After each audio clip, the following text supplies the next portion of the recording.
Кыргызстан туруктуу өнүгүү максаттарына жетишүү боюнча алдыңкы 50 өлкөнүн катарына кирет. Учурда ИДПнын өсүү темпи 9%га жетип, жумушсуздуктун деңгээли 4,1%га чейин төмөндөдү. Эми мамлекет 2030 жылга чейин мыкты 30 өлкөнүн катарына кирүүгө умтулууда. Алдыдагы жылдары калктын адам башына ИДП $4,500, ИДПнын реалдуу өсүшүнүн жылдык орточо темпин камсыз кылуу 8%га жеткирүү мерчемделүүдө. Ушул туруктуу максаттарды биз толугу ишке ашырып атабыз. 3 жылдан бери экономиканын өсүшү 9%дан байкалып атат. Андан тышкары баалардын түшүүсү да байкалып атат, төмөндөбүз. Жумуш жагынан дагы эгерде безработицаны карасак, ушу анын деңгээли 4-5%га чейин түшкөн болчу. Бул ушундай көрсөткүч биринчи жолу байкалып атат Кыргыз Республикасында. Бул эң сонун, эң жогорку деңгээлде биздин Кыргыз өкмөтүбүздүн деңгээлинде көрсөтүп атабыз. Андан тышкары элдин акча маяналары жагынан дагы орточо пайдаларыбыз ушул 40 000 сомго чейин өстү. Бул дагы жакшы көрсөткүч деп эсептейбиз. Буунун туруктуу өнүгүү максаттары өлкөбүздүн мамлекеттик саясатынын негизи болуп саналат. Анын 17 максаты боюнча Жогорку Кеңеш тарабынан түзүлгөн жумушчу топ иш алып барат. Социалдык, билим берүү, саламаттык сактоо тармагында мыйзамдар кабыл алынган. Маселен, билим берүү жөнүндө мыйзамынын алкагында 30 жылдан бери чечилбей келген көйгөйлөр жоюлган. Мыйзамды кабыл алдык. Ушул негизинде бүгүн жаңыча аянтчада биз иш алып барып атабыз. Бул менимче чоң жетишкендик болду. Лицензирование, сертификация жагынан бул мыйзам жөнгө салынат.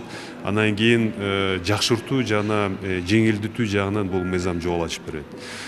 Жакшы билесиздер, бала бакчалардын саны буга чейин 2023 жылына чейин жалпысына республикабыз боюнча ахваты ушул иштеп аткан бала бакчалардын саны 27% эле болгон. 1,5 жыл ичинде ушул мыйзам кабыл алып аткандан кийин оң таасиры катары дагы кошумча 24%га өсүп кетти. Туруктуу өнүгүүнүн максаттарынын бири аялдардын өлүмүн кыскартуу. 2020 жылы төрөттө көз жумган аялдардын көрсөткүчү 38% болсо, 2023 жылы 10%га азайган. Ал эми өнүгүүнүн дагы бир багыты бул өлкөнүн ичүүчү суу менен камсыз болушу. Азыркы учурда Кыргызстандын дээрлик 96%-на таза суу киргизилген. Мы в рамках подготовки Быйыл Кыргызстан үчүн маанилүү жыл. Экинчи улуттук ыктыярдуу отчет бергени турабыз. Ал үчүн атайын мониторинг жүргүзүп жатабыз. Акыркы мониторинг 2022 жылы чыккан. Албетте, салыштырмалуу туруктуу өнүктүрүү максатынын 17 максаты боюнча өсүшкө чыгуудабыз. Анын ичинен ачкачылыкты жоюу боюнча гана биз ойлогон көрсөткүчкө чыга албай жатабыз. Бул албетте азык-түлүккө болгон баанын индексине байланыштуу. Бириккен Улуттар уюму жана анын Кыргызстандагы өнөктөштөрү туруктуу өнүгүү максаттарына жетүү үчүн биргеликте иштешүүдө. Буга мүчө 193 мамлекет биргеликте өнүгүү милдеттемелерди кабыл алышкан. Кыргызстан быйыл туруктуу улуттук ыктыярдуу отчетун берет. Бул абдан маанилүү. Учурда жыл ичинде максаттардын бардык багыты боюнча өнүгүү маалыматтары чогултулат. 2023 жылы президент Садыр Жапаров Нью-Йорк шаарында туруктуу өнүктүрүү максаттарынын саммитине катышып, БУнун башкы катчысы Антонио Гутерриш менен жолуккан. Анда Кыргызстан 2030 жылга мыкты 30 өлкөнүн катарына кирүүгө умтулаарын билдирген.